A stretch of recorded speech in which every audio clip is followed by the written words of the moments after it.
नमस्कार दर्शकों। कहते हैं आधा अधूरा ज्ञान खतरनाक होता है। ऐसे ही कुछ महर्षि ऋषि बन बैठे हैं जो संत रामपाल जी महाराज जी के विषय में कुछ आधा अधूरा सुनी सुनाई बातों के आधार पर निर्णय ले लेते हैं। जैसे एक ये संत है जो कहते हैं कि संत रामपाल जी महाराज और उनके शिष्य शिव को नहीं मानते, ब्रह्मा विष्णु को नहीं मानते। एक बार जरा इनकी बातें सुनिए। भगवान शिव को नहीं मानते वो लोग, रामपाल वाले लोग, और जो है विष्णु भगवान को नहीं मानते। अभी बदत है भाई, अभी बदत है। श्री ब्रह्मा, श्री विष्णु, श्री शिव जी पूरे ब्रह्मांड के संचालक हैं। कबीर ब्रह्मा विष्णु महेश को हम छुड़वा सकते हैं? हम कोई बालक हैं? परमात्मा कबीर जी आदरणीय गरीबदास साहिब जी को सतलोक लेकर गए थे। वह सब सतीथि से परिचित करा कर, ब्रह्मा विष्णु महेश की सतीथि से परिचित करा कर वापस छोड़ दिया।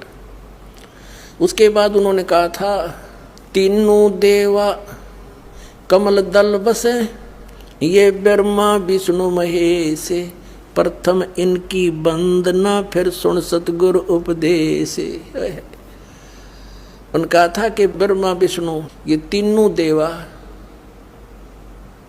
कमल दल में बसते, हमारे कमलों में, इन दलों में अंदर रहते हैं, और प्रथम इनकी वंदना, ये मंत्र जो करते हैं हम इनकी साधना करते हैं, और फिर सुन सतगुरु उपदेश, सतगुरु के ज्ञान को सुनो और उसका पूरा कंप्लीट कोर्स लो, तब ये बात बनेगी। ये बड़ी अच्छी बात कही है। भोले भाले लोगों को ब्रह्म में डाल करके भ्रमित करके उसने पूरी साम्राज्य फैलाए, पूरे भारत में, नेपाल तक में उसकी साम्राज्य फैला हुआ। इसको दिक्कत है ब्रह्मा विष्णु महेश से, इसको दिक्कत है हमारे देवी देवताओं से, हमारे भगवानों से। तो ये उसको गलत दिखाएगा हर जगह आपको, क्योंकि ब्रह्मा अपनी शब्द शक्ति से अपने नाना रूप बना लेता है। यह दुर्गा का पति है, इसलिए इस मंत्र में कह रहा है कि मैं श्री कृष्ण आदि की तरह दुर्गा से जन्म नहीं। धर्म को जानना हो तो ऋग्वेद पढ़िए, यजुर्वेद पढ़िए, सामवेद पढ़िए, अथर्ववेद पढ़िए, रामायण पढ़िए, महाभारत पढ़िए, पुराण पढ़िए, भविष्य पुराण पढ़िए, कल्कि पुराण पढ़िए, मत्स्य पुराण पढ़िए, भागवत पुराण पढ़िए, श्रीमद् भगवद गीता पढ़िए। ढोल के डंके पे कहता कि इस पृथ्वी पर किसी के पास मोक्ष मार्ग नहीं, वो तो मेरे सामने आ जाओ और बात करो, चर्चा करो सामने, और कराओ एक चैनल बुक और होने दो। ये होने लग रहा है साधना चैनल पर, सब छुपे बैठे, कोई नहीं आगे आता, नहीं आओगा। जनता तो समझदार है, पता लगेगा कि क्यों छुपे बैठे हैं। इतना कुछ कह रहा है ये दास, कोई नहीं बोलता। रामपाल जी महाराज जी की पुस्तकें ना तो पूरी तरह पढ़ी है और ना उसको समझी है, और बहुत से लोग ऐसे भी हैं जिन्होंने उनकी पुस्तकों को पढ़ा तो है लेकिन उसको समझा नहीं है। लेकिन ये तो कुछ इतने कमज़ोर और इतने अल्पज्ञानी है कि इन्होंने केवल सुनी सुनाई बातों के आधार पर ही ये निर्णय ले लिया है कि संत रामपाल जी महाराज किसी शास्त्र को नहीं मानते या किसी देवी देवताओं को नहीं मानते। जबकि संत रामपाल जी महाराज जी कहते हैं, तीनों देवा कमल दल बसे, ब्रह्मा विष्णु महेश, प्रथम इनकी वंदना फिर सुन सतगुरु उपदेश। संत रामपाल जी महाराज और उनके शिष्य 3 समय की संध्या जो करते हैं उसमें सबसे पहले मंगलाचरण होता है, जो कि सुबह उठते और शाम को सोते समय भी होता है। इस प्रकार कम से कम 5 बार मंगलाचरण होता है, जिस मंगलाचरण में 33 कोटि देवी देवता, 88,000 ऋषि मुनि, 12 करोड़ ब्राह्मण, 9 नाथ, 84 सिद्ध और सभी आदरणीय पुरुष, महापुरुष, साधु संतों को आदर सहित उनकी आराधना की जाती है, उनकी आरती की जाती है। संत रामपाल जी महाराज के अलावा पूरे विश्व में कोई भी सनातन का हितैषी हो ही नहीं सकता, क्योंकि संत रामपाल जी महाराज जी के कारण आज पूरे विश्व में और हिंदुस्तान में खासकर सनातन धर्म के लोग अपने शास्त्रों की ओर रुख कर रहे हैं। संत रामपाल जी महाराज जी के ज्ञान को सुनने के बाद एक बाढ़ सी आ गई है, एक क्रांति सी आ गई है। लोग अपने शास्त्रों के प्रति जागरूक हो रहे हैं। लोग श्रीमद् भगवद गीता, पुराण, शास्त्र, वेद और अपने महाभारत और रामायण का अध्ययन करने लग गए हैं। हम आपके सामने जीता जागता उदाहरण हूँ। मुझे अपने शास्त्रों से कोई लेना देना नहीं था, मुझे भक्ति से कोई लेना देना नहीं था। जितनी भी पाखंड पूजाएं हमारे देश में जो भी जैसी भी सुनी हुई थी और जो भी हो रहा था चल रहा था, लेकिन शास्त्रों से हमें कोई लेना देना नहीं था। लेकिन जिसके बाद संत रामपाल जी महाराज जी का शास्त्र अनुकूल ज्ञान हमने सुना और उनकी पुस्तकें पढ़ी, उनकी पुस्तकों में जो शास्त्रों के हवाले दिए गए थे, फोटोकॉपियाँ लगी थी, उसको पहले गूगल से मैच किया। यकीन नहीं हुआ, विश्वास नहीं हुआ तो वेद मंगाए, सूक्ष्म वेद मंगाया और आज अपने घर में वेद और पुराण रखे हैं, जो कि कभी भी हमारे घर में ये शास्त्र ना मिलने होते थे। भाइयों, आपको बता दूं, ये गणित विज्ञान अंग्रेजी पढ़ लेने से शास्त्रों का ज्ञान नहीं हो जाएगा और ना आत्मज्ञान होगा ना परमात्म ज्ञान। आत्मज्ञान और परमात्म ज्ञान को पाने के लिए हमें शास्त्रों की तरफ रुख करना पड़ेगा, हमें शास्त्रों का अध्ययन करना पड़ेगा। किंतु शास्त्रों का अध्ययन करने से या स्वाध्याय करने से शास्त्र समझ में नहीं आते, क्योंकि परमात्मा कहते हैं, जो कि हमें संत रामपाल जी महाराज जी ने बताया है, वेद पढ़े पर भेद न जाने, बाँचे पुराण 18, पत्थर की पूजा करने लग गए, भूल गए सिरजनहारा। क्योंकि शास्त्रों को समझने के लिए हमारे जितने भी 4 वेद, 6 शास्त्र, 18 पुराण और इसके अतिरिक्त अन्य धर्मों के जितने भी सदग्रंथ है, वो एक जंगल है और जंगल में से हमें बूटी चाहिए और उस बूटी को वेद ही जानता है। तो इसलिए गीता के अध्याय 4 के श्लोक 34 में तत्वदर्शी संत की खोज करने के लिए कहा है। और इसी प्रकार कुरान शरीफ में भी सूरत फुरकानी 25 के आयत नंबर 59 में बाखबर की खोज करने को कहा है। इससे यह सिद्ध हुआ कि न तो गीता ज्ञानदाता के पास पूर्ण मोक्ष मार्ग है और न कुरान ज्ञानदाता के पास पूर्ण मोक्ष मार्ग है। उसके लिए उन्होंने ऑप्शन छोड़ा है कि तत्वदर्शी यानी बाखबर की खोज कीजिए, उसे दंडवत प्रणाम कीजिए, उससे विनम्रतापूर्वक प्रश्न करने से वो तुम्हें तत्व ज्ञान का उपदेश करेंगे। जबकि गीता ज्ञानदाता गीता अध्याय 9 श्लोक 34 में खुद को नमस्कार करने को कह रहे हैं, ना कि दंडवत प्रणाम, जबकि उस तत्वदर्शी संत को दंडवत प्रणाम करने का आदेश और निर्देश दिया है। अब कुछ लोग का मानना है कि गीता ज्ञानदाता से ऊपर कोई भी प्रभु नहीं है और गीता ज्ञानदाता अपनी ही शरण में आने को कह रहे हैं। तो मैं आपकी जानकारी के लिए बता दूं, जो कि हमें संत रामपाल जी महाराज जी ने शास्त्रों से प्रमाणित किया है। श्रीमद् भगवद गीता अध्याय 15 श्लोक 4 में गीता ज्ञानदाता कह रहा है, हे अर्जुन, तू सर्वभाव से उस एक परमात्मा की शरण में जा, जहां जाने के बाद साधक फिर लौटकर इस संसार में वापस नहीं आते, और मैं भी उसी आदि नारायण की शरण हूं। और इतना ही नहीं, श्रीमद् भगवद गीता अध्याय 18 के श्लोक 62 में भी कहा है कि हे भारत, तू सर्वभाव से उस एक परमात्मा की शरण में जा, उसी से तू सनातन और शाश्वत परम धाम को प्राप्त होगा। और यदि मान लिया जाए कि गीता ज्ञानदाता केवल अपनी शरण में ही आने को कह रहा है, तो इसके और भी प्रमाण है। गीता ज्ञानदाता ने श्रीमद् भगवद गीता अध्याय 8 श्लोक 13 में अपना नाम ओम एक अक्षर बताया है। कहा है, ओम इति एक अक्षरम ब्रह्म व्यवहारन माम अनुस्मरम या प्रयाति त्यजन देहम सा याति परमाम गतिम। मुझ ब्रह्म का केवल ओम एक मंत्र है, ओम एक नाम है, और जो इसको अंतिम श्वास तक सुमिरन करेगा वो मेरी वाली परम गति को प्राप्त होगा। और उन्होंने अपनी परम गति गीता अध्याय 8 के श्लोक 16 में बता दी है कि ब्रह्मलोक पर्यंत भी पुनरावृत्ति में आते हैं। तो इसलिए ब्रह्मलोक में गए हुए प्राणी भी जन्म मरण में रहेंगे, क्योंकि गीता अध्याय 9 के श्लोक 25 में गीता ज्ञानदाता ब्रह्म कह रहा है कि देवताओं को पूजने वाले देवताओं को प्राप्त होते हैं, पितरों को पूजने वाले पितरों को, और भूतों को पूजने वाले भूतों को, मेरा पूजन करने वाले मुझको प्राप्त होते हैं।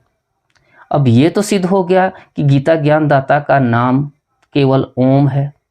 गीता ज्ञानदाता खुद को काल और ब्रह्म भी कहता है। गीता अध्याय 11 के श्लोक 32 में गीता ज्ञानदाता खुद को काल कहता है और ये भी कहता है कि मैं अभी प्रकट हुआ हूं, अभी प्रकट हुआ हूं। और गीता ज्ञानदाता खुद को ब्रह्म भी कह रहा है और अपना मंत्र ओम भी कह रहा है। तो फिर गीता अध्याय 17 के श्लोक 23 में गीता ज्ञानदाता जिस सच्चिदानंद घन ब्रह्म के 3 नाम का जाप कह रहा है, वो 3 कौन है? ओम तत्सत इति निर्देश ब्रह्मणा त्रिविधा स्मृता ब्रह्मणास्तेन वेदाश्च यज्ञाश्च विहिता पुरा। गीता अध्याय 17 के श्लोक 23 में गीता ज्ञानदाता कह रहा है कि सच्चिदानंद घन ब्रह्म को पाने के लिए 3 नाम का सुमिरन का आदेश और निर्देश है, और उसी से ही सृष्टि के आदि काल में वेद यज्ञ ब्राह्मण आदि रचे गए हैं। अब ओम तो गीता ज्ञानदाता ने सिद्ध कर दिया था गीता अध्याय 8 के श्लोक 13 में कि मुझ ब्रह्म का केवल ओम एक अक्षर है। तो तत् और सत किसका है? फिर गीता अध्याय 15 के श्लोक 16 में गीता ज्ञानदाता ब्रह्म क्षर पुरुष और अक्षर पुरुष 2 प्रभुओं का जिक्र कर रहा है, और 17वें श्लोक में फिर कहता है कि उत्तम पुरुष इन दोनों से अन्य है, जो तीनों लोकों में प्रवेश करके सबका धारण पोषण करता है। अब 3 पुरुष हुए, क्षर पुरुष, अक्षर पुरुष और उत्तम पुरुष, जिसे गीता अध्याय 8 के श्लोक 3 में परम अक्षर ब्रह्मिकाय परम अक्षर पुरुष भी कहा है। इससे इतने प्रमाण होने के बाद तो ये सिद्ध हो ही जाता है कि गीता ज्ञानदाता अपने से अन्य प्रभुओं का भी जिक्र कर रहा है, अपने से अन्य प्रभुओं का भी नाम का उजागर कर रहा है, अपने नाम उनके नाम का जाप करने का भी आदेश और निर्देश कर रहे हैं।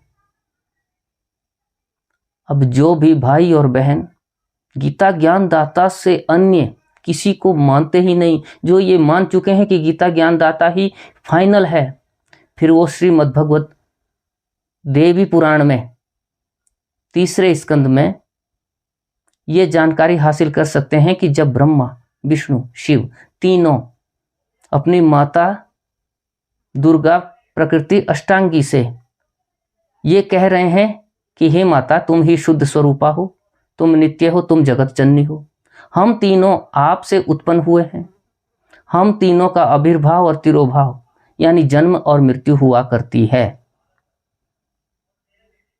तो इससे भी ये सिद्ध होता है कि ब्रह्मा विष्णु शिव जी दुर्गा की स्तुति करने के लिए कह रहे हैं, किंतु श्रीमद् देवी भागवत पुराण में ही माता दुर्गा अपने से अन्य भक्ति को करने को कह रही है।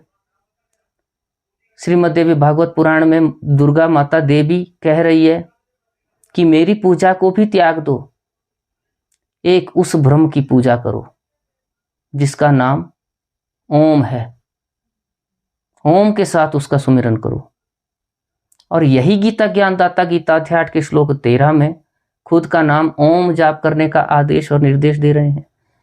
फिर अपने से अन्य प्रभुओं का तत् और सत के साथ, जो कि सांकेतिक है, जिसे तत्वदर्शी संत बताएंगे, उसका आदेश और निर्देश दे रहे हैं। इससे भी ये प्रमाणित होता है कि गीता ज्ञानदाता अपने से अन्य प्रभुओं की भी भक्ति करने का आदेश और निर्देश दे रहे हैं। माता दुर्गा भी अपने से अन्य की भक्ति करने का आदेश और निर्देश दे रही है। और इससे यह भी सिद्ध होता है कि ब्रह्मा विष्णु महेश तीनों देवता 33 कोटि देवताओं में श्रेष्ठ अवश्य हैं, किंतु अजन्मे नहीं है, जबकि वेदों में परमात्मा को अजन्मा कहा है। वेदों में परमात्मा की महिमा ही कुछ और है। वेदों में परमात्मा की महिमा के बारे में कहा है कि वो माँ के गर्भ से जन्म नहीं लेते, वो प्रकट होते हैं, वो सहशरीर आते हैं, सहशरीर जाते हैं। और अब हम आपको ब्रह्म, परब्रह्म और पूर्ण ब्रह्म की जानकारी बताएंगे, जो कि संत रामपाल जी महाराज जी अपने सत्संगों के माध्यम से हमें बताते आए हैं। ब्रह्म ईश, जिसे काल, ज्योति निरंजन, क्षर पुरुष, सदाशिव भी कहते हैं, जिसे गीता अध्याय 15 के श्लोक 16 में क्षर पुरुष कहते हैं। ये 21 ब्रह्मांड का स्वामी है, 1000 भुजाओं से और 1000 कलाओं से युक्त है, 1 लाख मनुष्य शरीरधारी प्राणियों का नित आहार करता है। परमात्मा ने इसलिए है ये काल को 1 लाख मनुष्य शरीरधारी प्राणियों का नित आहार करने का श्राप दिया है, ताकि हमें यहाँ मनुष्य जन्म मिल सके और हम मोक्ष प्राप्ति कर सकें, अपने निज घर वापस जा सकें। वरना ये काल कभी भी हमको मनुष्य जन्म ना देता, पशु पक्षी बना के हमसे खेलता रहता। परब्रह्म,